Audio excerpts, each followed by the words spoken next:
Hello and welcome back to this episode on why even bother with active funds. I'm going to be showing you an insider's perspective into how active funds work. Why is this even important? Now, you might not realize, but if you have a work pension scheme or an IFA managed fund, it's very likely that you might have some active funds sitting in your overall scheme, and you may or may not even realize that. Okay, you might have even actually consciously invested in an active fund. So this will be very important for you. What are active funds? What is the difference between active and passive funds? How active management works, how a fund manager runs the fund on a day-to-day basis, how active funds are marketed very cleverly, including lots of clever tricks, which I'm going to share with you today. I'll talk about fees. Clearly, you pay higher fees with active funds. Is it worth it? We'll examine the performance differences between active and passive funds. Why does all of this even matter? It matters because it impacts the fees we are paying. It impacts the fees we're paying to our pension provider. It impacts the fees we're paying to our IFA or wealth manager. And it's a lot higher than you might imagine. So here's one example. I have a client, somebody who I have been helping. Her name's Karen, and she came and brought her portfolio along for me to have a look at. Okay. And she had no idea to the extent of the fees that she was paying. So I had a look at it, ran the numbers, and it was astonishing, really. So astonishing to her, especially. So she had a decent sized fund that her IFA was managing for her. And when we looked at it, her investments had actually made £617,000 in gains. And you think that's great, which it is, right? Because that's the power of investment markets and the stock markets. But actually, when we took a closer look, of the 617,000, she only got to keep £398,000. And the balance, £219,000, was taken up in fees in the active funds that her capital had been invested in the IFA's fees that her capital had incurred. Okay, so the basic sort of point of what I'm trying to say here is be very mindful of the fees, the impact of fees in terms of active funds, in terms of any advisory fees you're paying, in terms of the pension plan fees that are being paid. And the message is fund your retirement, not somebody else's. Okay.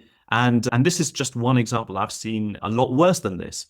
Okay. And over a period of years, the small difference in fees really amounts to potentially hundreds of thousands of pounds, because fees, the impact of fees in itself, will compound negatively on your wealth. So what even is an active fund?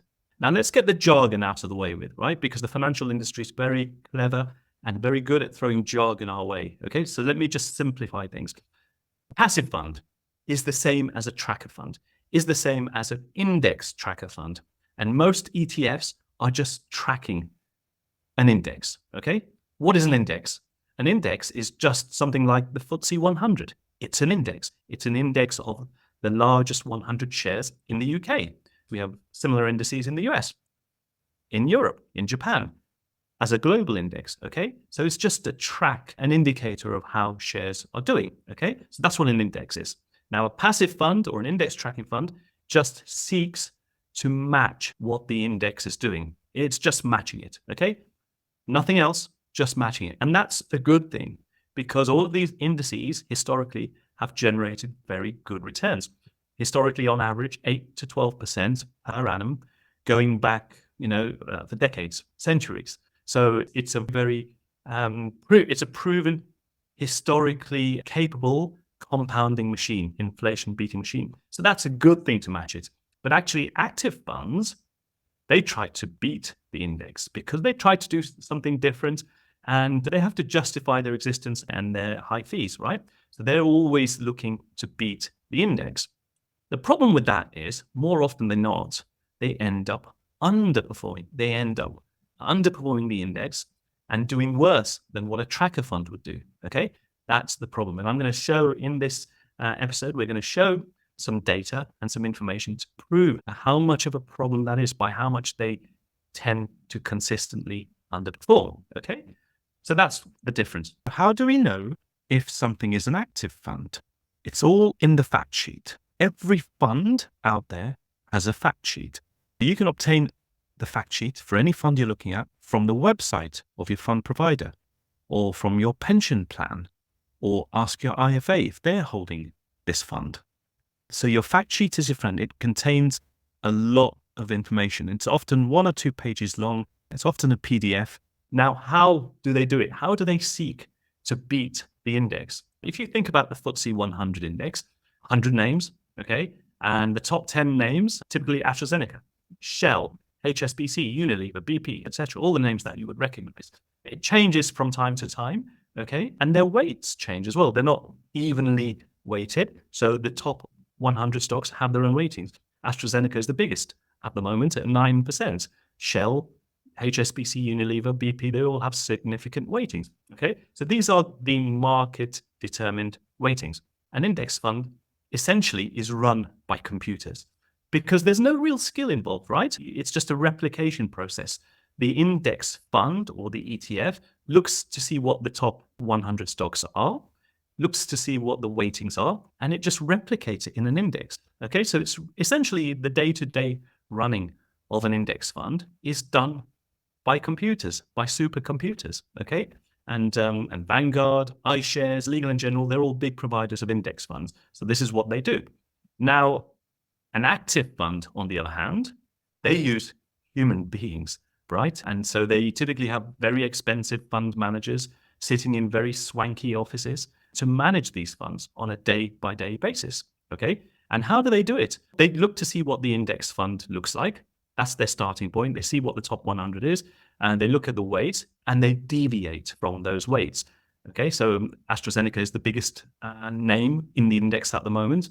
A fund manager may look at that and say, actually, I'm not sure if I want 9.1% of the fund in AstraZeneca because I don't fundamentally like AstraZeneca. So they might have a lower weighting, okay?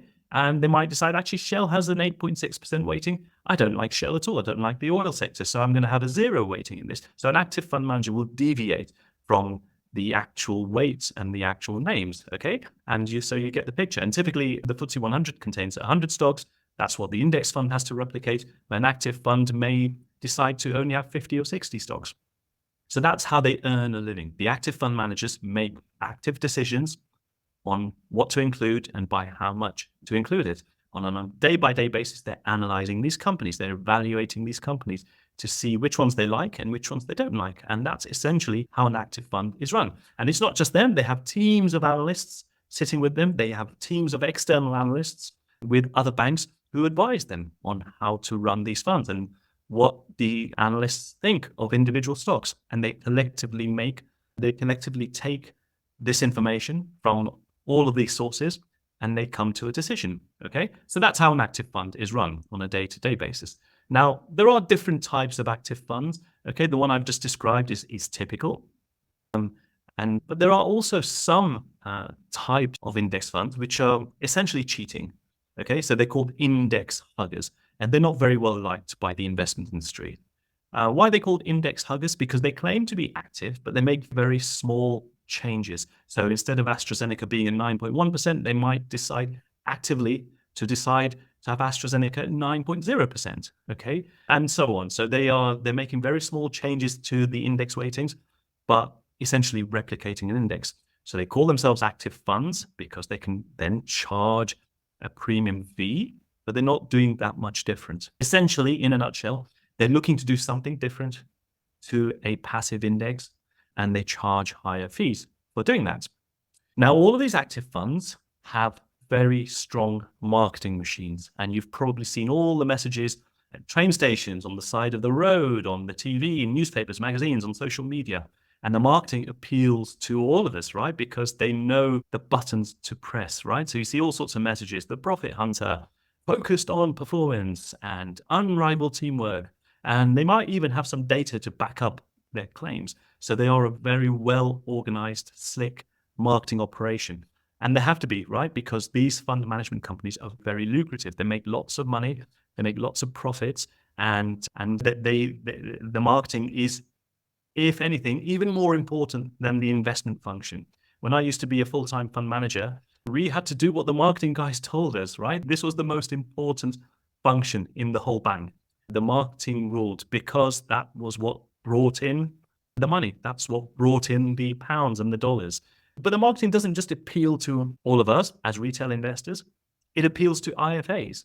It appeals to pension funds, people who are managing money on our behalf. And this is why I mentioned earlier, you may or may not realize, but actually these active funds might be indirectly managing your money through your pension funds, through your IFA managed funds, etc. So have a look out for that. Now, one of the marketing tricks that the active fund managers use is something called fund farming. There are lots of tricks out there, but I'm showing you one of these tricks. Now, fund farming is a bit of a dirty trick, okay? And it's essentially a laboratory of growing funds. So if you were to go online, say you liked a particular active fund manager, you liked their funds, they had a good brand name, you look to see what kind of funds they offer. You might only see 10 or 15 or 20 of their funds. Actually, behind closed doors, these companies are growing, farming, maybe 100 or hundreds of different funds.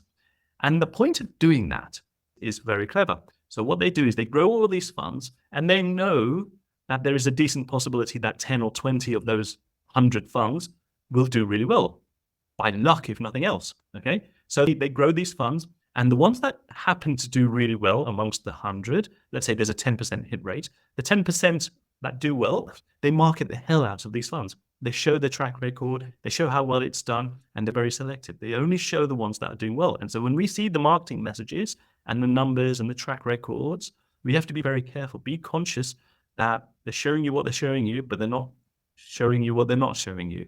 Okay, and that's sometimes a result of fund farming. So be very careful. Track records are there, but it doesn't tell us the whole picture. And sometimes what happens is that the track record pulls in the pounds, pulls in the assets under management. And typically these funds which have done well during the selected time periods, then they start tailing off, then they start underperforming. But it's too late then, because these companies have captured all of this money, and the fund management companies make money regardless of the performance. Whether the performance is good or bad, they're going to take their percentage in fees anyway. Okay, so they're a winner whatever happens. So be very careful. And we talk about fees, let's talk about hidden fees, and let's talk about the extent of all the fees. So just a recap on fees. Passive funds or index tracking funds, they typically charge, call it 0.25%. Okay, that's their fee. Of whatever you invest, they charge 0.25% as the management fee. An active fund typically charges multiples of this. So anywhere between 0.5% to 2%, sometimes a lot higher. Okay, that's the headline fee. Okay, and those headline fees have to be high because they have expensive fund managers to pay. They have swanky offices to pay rents for. Okay, so they have a high cost base. And some of these companies are listed on the stock exchange, so they have shareholders to satisfy. Okay, in fact, investors are bottom of the pile. As I learned working in the industry, the number one priority is shareholders. Number two priority is themselves, because they have bonuses to pay to their staff. And number three, as almost like an afterthought, is the welfare of the investors like you and I. Okay, you have high fees, high headline fees, sometimes called TER, total expense ratio, sometimes called OCF, which is ongoing charges figure. They largely mean the same thing. These are the headline fees that they have to disclose, right? In addition to the high headline fees, which are ongoing annual management fees, there are also initial fees with some funds. Okay, so be careful of those. There are sometimes exit fees. Be careful of those. Okay, and sometimes these fund managers are trading in and out of individual names. You remember earlier that there was the fund consisted of 40, 50, 60, if not more, names, companies, shares that they are holding. And sometimes they trade them around with high frequency. That incurs costs, and that is not shown in the headline rates. That's an additional cost which is borne by the fund. Okay, so it's almost like a hidden fee. There are all sorts of other layers of fees. So there's research fees that sometimes when I was doing this day in, day out, I would buy in research from other companies, right? Guess who pays for that? The ultimate investor. I often got taken out to the FA Cup final, to Wimbledon, things like that. So, and guess who pays for all of that stuff? And then there are trips. So I used to cover the Japanese market. So I would frequently go out to Japan and Asia to do my research, to visit companies. And of course, they wouldn't fly me on economy. So there are all sorts of costs that are borne by the fund. And ultimately, who's paying for that? Is the investor who buys into active funds. Okay, so be careful about all of these fees.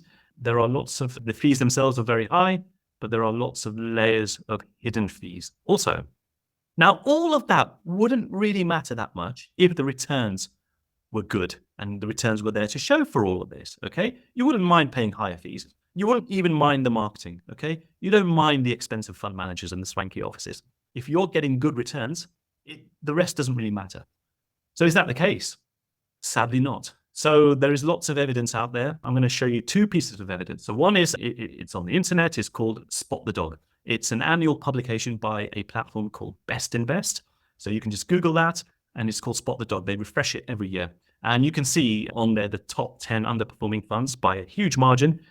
All the household names will be on there, Bailey Gifford, etc. And it changes from time to time, but all the big household names which are advertising heavily, which are very clever marketing, which have done well previously, are not doing so well. Okay, so have a look at that. But an even better survey, piece of evidence, is something called the SPIVA index, SPIVA. The SPIVA index collects information from a wider range of funds across the world, across different time periods. Okay, so just one very quick example in the US, and it's the same replicated across the world in Europe, in the UK, in Asia. In the US, 88% of fund managers underperform the index. Okay, so these are active funds underperforming passive funds.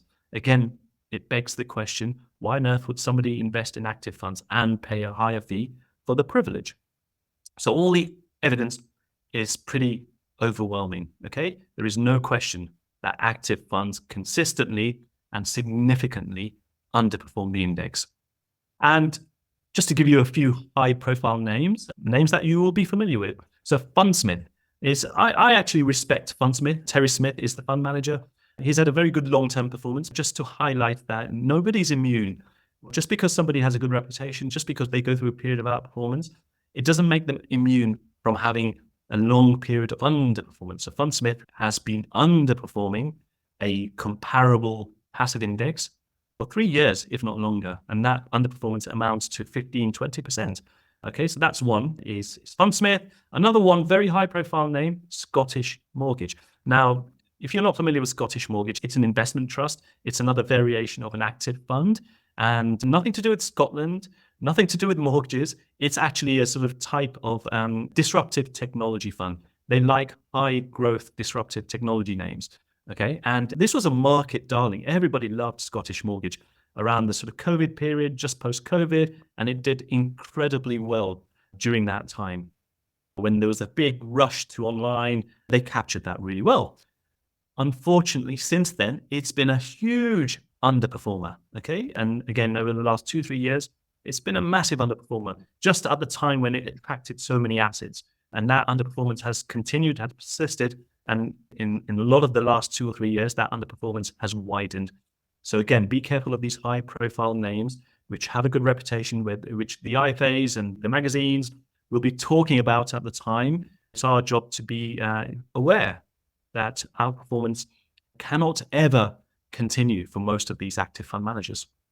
And finally, the biggest disaster of them all. This is the poster child of active fund manager failures, and it's the Woodford Fund. Now, some of you might be familiar, might remember the high-profile fund manager called Neil Woodford. Now, Neil Woodford did really well for a period of time at Invesco, his previous employer. So he did really well, and he decided to capitalize on that and set up his own. And he got the support of every single platform, IFA, wealth management firm. Seemingly all the newspapers, the magazines were just salivating about Neil Woodford. And the fund did amazingly well at capturing interest, capturing our pounds and dollars. And sadly, it just was a complete and utter disaster. So much so that there's a lot of people who've lost almost all of their money now.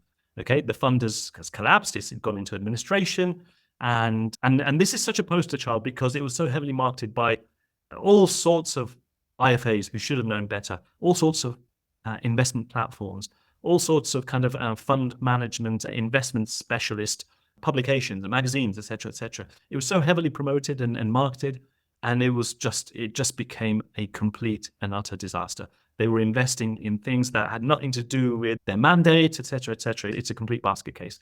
So again, another example of why to be careful of heavily promoted active funds, which also happen to have high fees. So in summary, please don't be influenced by brand names. Don't get sucked in by the marketing.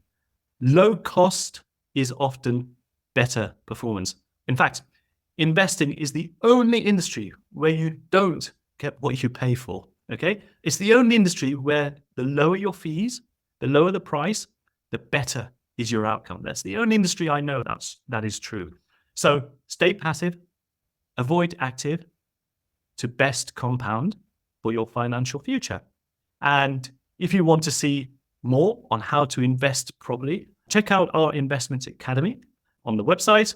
And for more information, watch my video here.